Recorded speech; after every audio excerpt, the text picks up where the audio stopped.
नमस्कार, डिझायरमध्ये तुमचं स्वागत आहे। या व्हिडिओमध्ये आपण BHMS ची सीट होल्ड करून आपण पुढे BMS साठी पार्टिसिपेट करू शकतो का, या व्हिडिओमध्ये याच्याबद्दल माहिती घेणार आहोत। किंवा अपग्रेडेशन रूल काय असतो, फ्री एक्झिट काय असते, रिटेन्शन फॉर्म आपण कधी भरू शकतो किंवा आपण कोणत्या राऊंड पर्यंत अपग्रेड करू शकतो याच्याबद्दल आपण माहिती घेणार आहोत। आता खूप सारे असे विद्यार्थी आहेत ज्यांचा एक बाउंड्री साइड स्कोर आहे। त्यांना असं वाटतं की आपण BHMS ची सीट हातामध्ये घेऊन नंतर BMS साठी अप्लाय करू शकतो का, तर या व्हिडिओमध्ये आपण याच्याबद्दलही चर्चा करू। तर अपग्रेडेशन रूल नेमका काय असतो। जर आता तुम्ही सुरुवातीला रजिस्ट्रेशन करणार, त्यानंतर तुमचा SML येईल, SML आल्यानंतर फर्स्ट राऊंडची चॉईस फिलिंग सुरू होईल। फर्स्ट राऊंडचा रिझल्ट लागेल, फर्स्ट राऊंडचा ज्यावेळेस तुमचा रिझल्ट लागेल त्यावेळेस समजा तुम्हाला एखाद्या कॉलेजमध्ये सीट अलॉट झाली, तर ती सीट तुम्ही एक डायरेक्टली सोडूनही दुसऱ्या राऊंडची डायरेक्टली चॉईस फिलिंग करू शकता, किंवा ती तुम्हाला सीट होल्ड करायची असेल तर त्या कॉलेजमध्ये जाऊन ऍडमिशन घ्यावं लागेल व दुसऱ्या राऊंडसाठी चॉईस फिलिंग करून दुसऱ्या राऊंडमध्ये तुम्हाला ऍडमिशन मिळाल्यानंतर पहिल्या कॉलेजमधलं डॉक्युमेंट्स अँड फीस घेऊन यायची व सेकंड राऊंडमध्ये जाऊन ऍडमिशन करायचं। ही झालं तुमची अपग्रेडेशनची प्रोसेस। फ्री एक्झिट म्हणजे तुम्ही डायरेक्टली कॉलेजमध्ये ऍडमिशनच घेणार नाही। आता सेकंड राऊंडमध्ये थर्ड राऊंडमध्ये तुम्हाला जायचं असेल तर तुम्ही same process first to second round दरम्यान केली ते तुम्हाला थर्ड राऊंडच्या वेळेस करावं लागेल। परंतु थर्ड राऊंडमध्ये तुम्हाला जी सीट अलॉट होईल तिथे ऍडमिशन घेणे ही कंपल्सरी असेल। जर ऍडमिशन नाही घेतलं तर तुम्ही काउन्सिलिंग प्रोसेस मधून बाहेर पडताल, व जर नंतर स्टे राऊंडच्या वेळेस न्यू रजिस्ट्रेशन असेल तर तुम्ही रजिस्ट्रेशन करून परत स्टे राऊंड मध्ये पार्टिसिपेट करू शकता। म्हणजे महत्वाची गोष्ट, first round, second round and third round. First round मधून तुम्ही सेकंड राऊंडला अपग्रेडेशन करू शकता, सेकंड राऊंड मधून थर्ड राऊंड पर्यंत अपग्रेडेशन करू शकताय। परंतु तुम्हाला इथे BHMS चे पण कॉलेजेस तुम्ही टाकले तर तुम्ही BHMS ची सीट हातामध्ये घेऊन सेकंड राऊंड साठी BMS साठी पार्टिसिपेट करू शकता, किंवा BHMS च्या चांगल्या कॉलेजेस साठी पार्टिसिपेट करू शकता।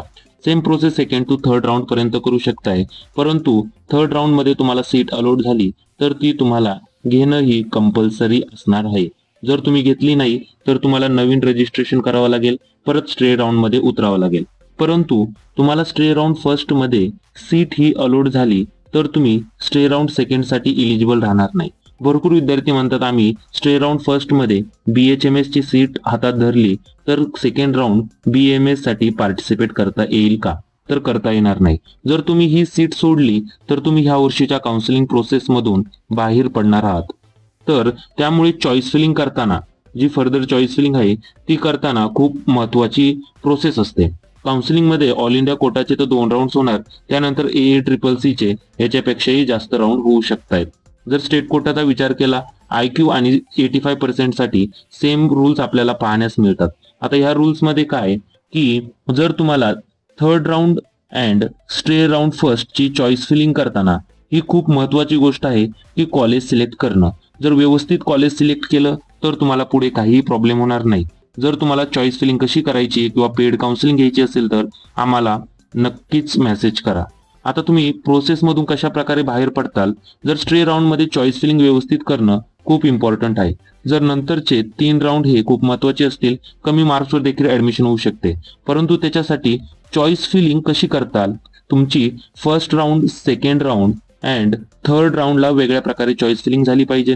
थर्ड राऊंडची चॉईस फिलिंग करताना खूप महत्वाची गोष्ट अशी की कॉलेज असेच निवडायचे जिथे आपण जाऊ शकतो, किंवा कॉलेज आता पूर्ण महाराष्ट्रामध्ये 132 कॉलेजेस आहे।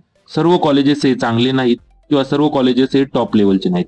आता काही कॉलेजेस असे म्हणजे की एकदम विलेज साईडचे, आता फिमेल्स कॅन्डिडेट किंवा मुलींसाठी हॉस्टेल मेस कॉलेजच्या कॅम्पसमध्ये अवेलेबल नसतं, किंवा काही कॉलेजेसमध्ये आपल्याला पेशंट फ्लो हा पाहण्यास मिळत नाही।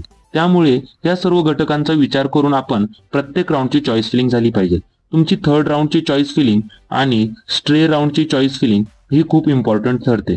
जर तुम्ही याच्यामध्ये चुका केल्या तर तुम्ही ह्या वर्षीच्या काउन्सिलिंग मधून बाहेर पडणार आहे व तुम्हाला ऍडमिशनही मिळणार नाही। त्यामुळे व्यवस्थित काउन्सिलिंग करा।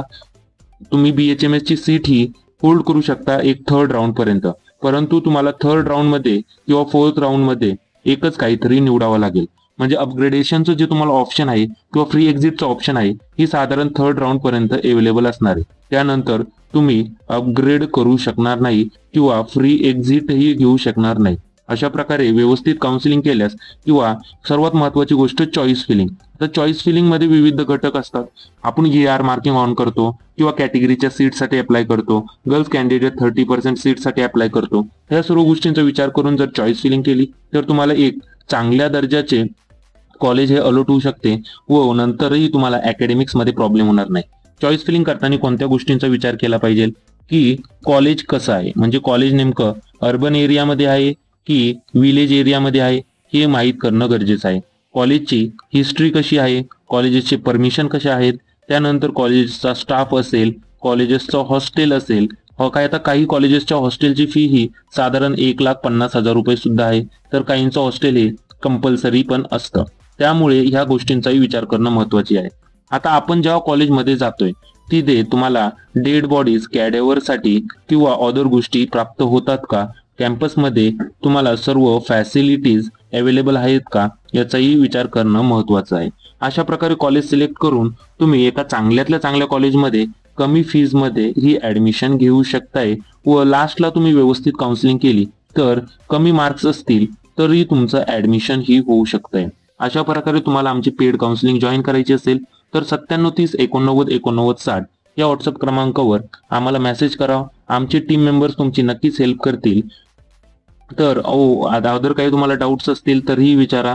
तुम्हाला जो काउन्सिलिंग रिलेटेड काही प्रश्न विचारायचे असतील, काही डाऊट्स असतील, आपलं ऑफिस संगमनेर आणि पुण्यामध्ये स्थित आहे, तिथे तुम्ही व्हिजिट करू शकता. येताना कॉल करून या. तर विद्यार्थी मित्रांनो व पालकांनो, भेटूया दुसऱ्या व्हिडिओमध्ये. Thank you for watching our video.